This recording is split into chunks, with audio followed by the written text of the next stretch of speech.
Imagine standing on an open deck. The ocean stretches in every direction. The air tastes of salt and wind. Somewhere below you, a band is playing. Somewhere below that, a buffet line moves without stopping. Thousands of people are eating, laughing, and forgetting the world they left behind. You feel it immediately, that specific kind of human contentment that only enormous amounts of water can produce. The ship is large. The sea is larger, and everything feels, for a few days at least, genuinely safe. That feeling is the product of extraordinary engineering. Modern cruise ships are architectural marvels. The largest carry over 9,000 passengers and crew. They contain hospitals, shopping malls, casinos, theaters, and restaurants. They are cities that float, and like any city, they contain something else. Something invisible, something patient, something that does not care about the view from deck 14 or the lobster service at 8. They contain the conditions for outbreak, and those conditions are nearly perfect. Cruise ships are not simply floating hotels. They are floating ecosystems. Every passenger breathes air that cycles through a shared ventilation system. Every surface, every railing, every elevator button, every glass on every bar passes through thousands of hands across each 24-hour period. Every buffet line is a contact event. Every handshake at the captain's dinner is a transmission node. The physics of contagion, which is the science of how disease moves between bodies, responds to density. The more people are packed into a shared space, the faster a pathogen moves through them. Cruise ships are among the densest human environments on Earth. The CDC, the Centers for Disease Control and Prevention, has tracked disease on cruise ships for decades. They run a program called the Vessel Sanitation Program. It monitors outbreaks on ships that call on American ports. It publishes inspection scores and illness reports. What those reports consistently show is a recurring, predictable, and underreported pattern of outbreak events. The most frequent cause is Norovirus. Norovirus is a viral pathogen that attacks the gastrointestinal tract, the stomach, and intestines. It causes sudden, violent vomiting and diarrhea. It spreads through contaminated surfaces, contaminated food, and direct contact with an infected person. It survives on hard surfaces for days. It can withstand many standard cleaning agents unless they contain sufficient concentrations of bleach. Think of Norovirus as fire adapted for indoor spaces. One infected passenger touches a door handle. The handle touches 40 more hands within an hour. Each of those hands touches a face, a fork, a railing. Within 48 hours, the flame has moved through an entire section of the ship. There is no open window to let it out. There is no way to simply leave. The ship is moving, the passengers are contained, and the pathogen is not. Norovirus is not the only threat. Respiratory pathogens, viruses that spread through the air via droplets or aerosol particles too small to see, also find cruise ships ideal. Influenza, COVID-19 variants, and novel respiratory agents circulate through shared ventilation spaces with alarming efficiency. The WHO, which is the World Health Organization, has formally identified enclosed passenger vessels as high-risk amplification environments for airborne disease.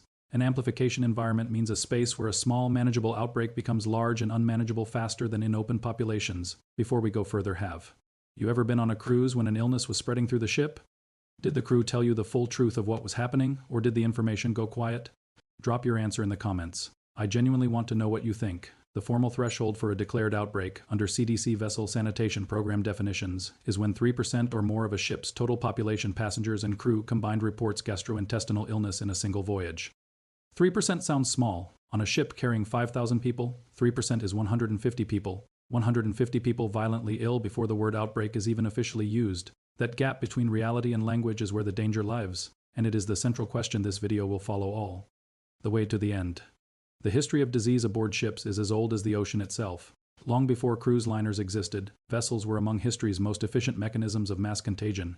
In 1918, troop transport ships crossing the Atlantic were carrying the H1N1 influenza strain, what the world would later call the Spanish flu. From continent to continent, soldiers packed below decks in crowded, poorly ventilated berths were dying before they ever reached shore. Entire battalions arrived at their destination ports already sick. The ship had not transported soldiers to a battle. The ship had become one. But we do not need the First World War to find the most instructive examples. In the summer of 1994, a large cruise ship operating in the Caribbean experienced a documented norovirus outbreak that sickened more than half of its passengers. The CDC investigated after the voyage. What they found was deeply troubling. The ship had turned around and sailed again with the same contaminated surfaces, the same inadequately treated water systems, and the same invisible biological passenger still very much alive below decks. More than 600 people across 2 consecutive voyages became ill. The cleaning protocols had failed. The ship was given guidance. It was not immediately removed from service. It continued sailing. This is where the recurring pattern first becomes visible. The cruise industry generates significant economic output. A major cruise line can move billions of dollars through global markets every year. A single quarantined voyage means refunds, emergency port costs, charter fees for isolation facilities, legal claims. and reputational damage that can cost tens of millions of dollars in a single event. That economic weight does not disappear when a pathogen is detected. It's in every boardroom decision from the moment the first case report lands. It is not malice. It is institutional gravity, and it bends outcomes. Fast forward to February 2020. The Diamond Princess was a Princess Cruises luxury liner. She was carrying 2,666 passengers and 1,045 crew. A single passenger who had disembarked in Hong Kong days earlier tested positive for COVID-19.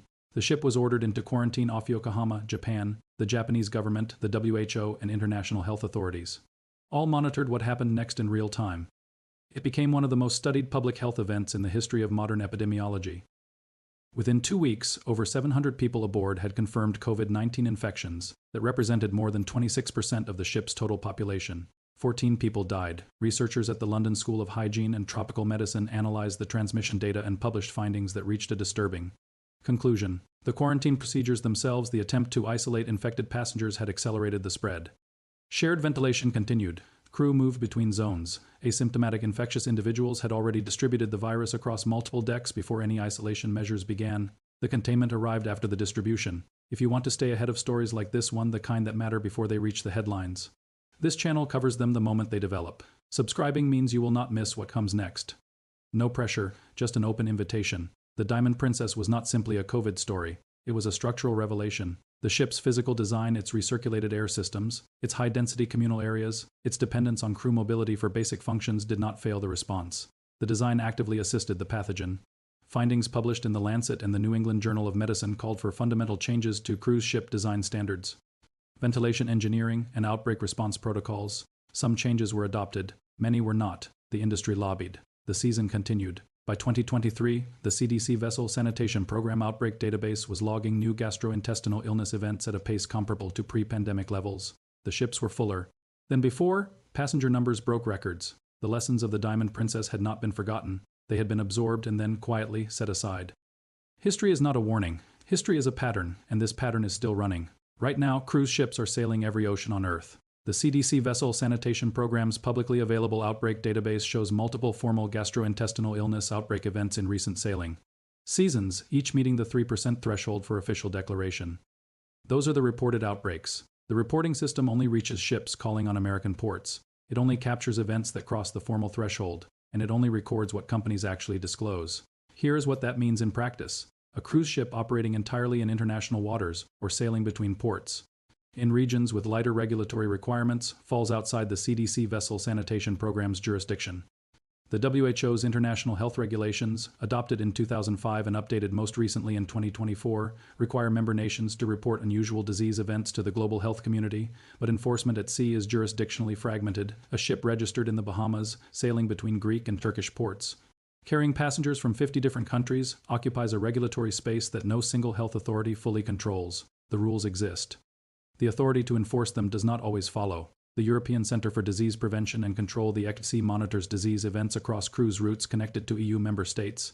Their published surveillance data identifies Norovirus as the dominant shipboard pathogen across European cruise corridors, with documented attack rates ranging between 5 and 50% depending on the specific strain and the speed of the vessel's response. An attack rate of 50% on a ship carrying 5,000 people is 2,500 sick passengers. At sea days from port, the pathogen does not need to be novel to be dangerous. Norovirus strains mutate regularly. Each significant mutation can partially evade the immunity a person developed from a prior infection. The CDC's National Calicivirus Laboratory, which is the United States government's primary tracking facility for norovirus strain evolution, has documented multiple genotype shifts in recent years. The G for strain family, which has dominated global norovirus outbreaks for 2 decades, continues to generate new variants. A passenger who sailed 2 years ago and built partial immunity from a prior infection may board a new ship with a different genotype circulating. Their immunity provides incomplete protection. The virus finds the gap. For respiratory pathogens, the engineering of modern cruise ships compounds the risk. HVAC systems, heating, ventilation, and air conditioning units on large passenger vessels are designed to maximize air circulation efficiency across broad areas of the ship. Efficiency in air distribution and efficiency in pathogen containment are not the same design goal. Research published in the peer-reviewed journal Indoor Air examined aerosol transmission dynamics in passenger vessel air handling systems. It found that recirculated air containing aerosolized viral particles small enough to remain suspended and inhaled, can move across multiple decks within a single ventilation zone. When a passenger with influenza coughs in a corridor on deck 9, that air does not stay on deck 9. Everything you are hearing is based On verified data from the CDC Vessel Sanitation Program, the WHO International Health Regulations Framework, the ECT-C cruise ship surveillance reports, and peer-reviewed research published in The Lancet, the New England Journal of Medicine, and the journal Indoor Air. This video is made for awareness and education. It is not a prediction that disaster will occur. Science deals in probabilities, not certainties. Our job here is to understand what the evidence actually says. Now consider the cascading consequences of a serious shipboard outbreak unfolding in real time. The first layer is the most immediate. Passengers become ill, the vomiting begins, the cramping is severe, dehydration sets in quickly, especially in elderly passengers or those with underlying conditions. The ship's medical facility, typically a small clinic staffed by a doctor and a handful of nurses, was not built to function as a hospital. It was built to stabilize patients until they can be evacuated to shore. When the ship is 36 hours from the nearest port, stabilization becomes the only option available. For passengers over 70, for passengers undergoing chemotherapy, for passengers with heart disease or compromised respiratory function, stabilization may not be enough. The medical facility fills, the hallway outside it fills next. The second layer is operational. Crew members get sick. They live on the ship, their cabins, their dining areas, their shared bathrooms all exist within the same contaminated environment they are attempting to contain. When crew becomes ill, the ship's basic functions degrade. Housekeeping slows. Food preparation is affected. Safety protocols that require full staffing cannot be maintained with 30% of the housekeeping team incapacitated. The passengers were sold a fully functioning vessel. What they are now on is something different. The third layer is geopolitical. A ship with an active declared outbreak seeking emergency port access enters complex international negotiations. Port health authorities have the legal right under the international health regulations to deny entry to a vessel carrying a declared public health event during the early months of 2020. Cruise ships were turned away from ports across South America, Australia, Southeast Asia, and the Caribbean. Passengers were stranded on vessels that no country would receive. Some of those passengers died waiting. The ship becomes an unwelcome object. Every port it approaches represents a risk to a local population that did not ask to be exposed. The tension between the ship's desperate need for shore access and the port's legitimate right to self-protection has no clean resolution under current international law. The fourth layer is economic and reputational. A declared outbreak triggers a financial cascade that the company's leadership understands intimately from the first hour of the event. Refunds, legal claims, emergency medical contracts, charter costs for shoreside isolation facilities, compensation to crew quarantined beyond their contracts, and the longer-term damage to booking. Volumes as the story spreads. None of that financial pressure is illegal. None of it disappears, and its presence in the room during every operational decision about outbreak disclosure and passenger communication is a fact that no amount of regulatory framework fully neutralizes. The critical window in any shipboard outbreak is the first 24 to 48 hours. In that window, containment is biologically possible.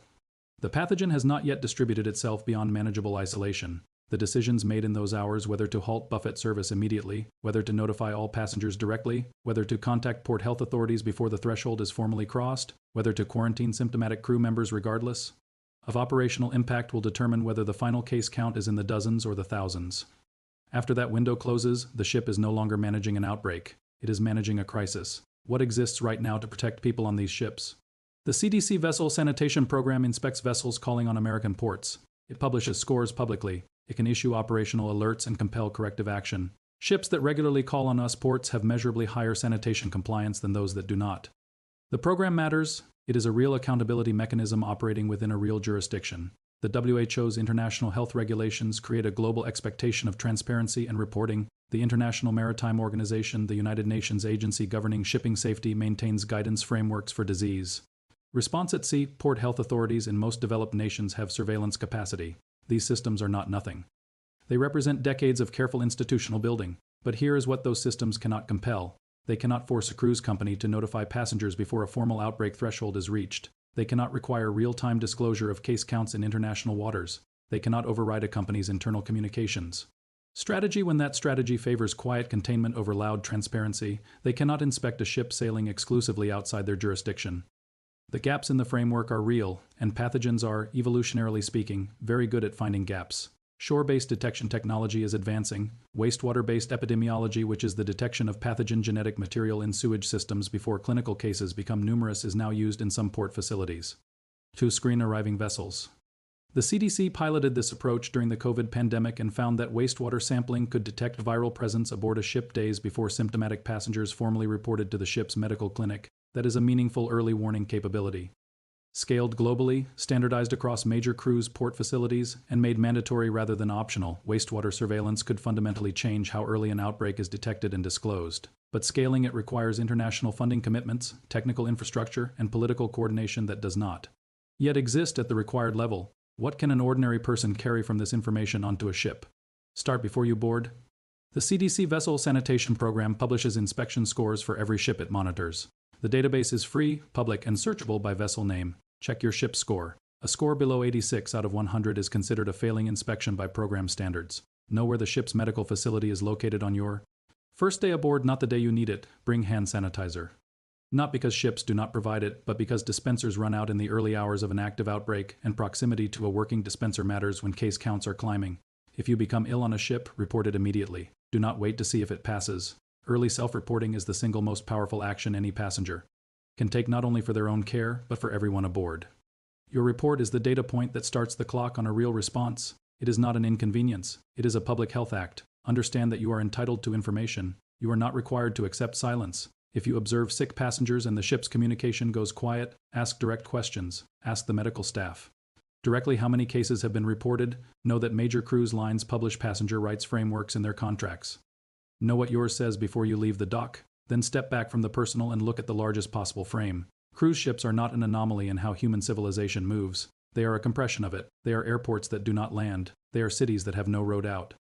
Every tension that modern public health systems face on land surveillance gaps, economic pressure on transparency, inequality in medical access, the friction between commerce and safety exists aboard these ships in concentrated, unavoidable form. If we cannot build outbreak response systems that work inside a closed, monitored, bounded environment with a single authority structure and a defined passenger list, we should ask ourselves honestly what that reveals about our preparedness everywhere else.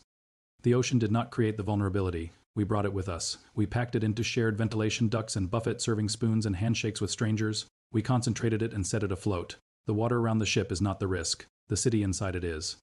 Here is the question I will leave you with. If you were on a ship and the official announcements stopped, if the crew went quiet and the people around you kept getting sick, would you trust the system to protect you, or would you trust your own instincts to act? Not the official answer. Your real answer. Write it in the comments. I want to read every single one. This is natural disaster. We cover what the earth, the sky, and the science are telling us before the rest of the world catches up.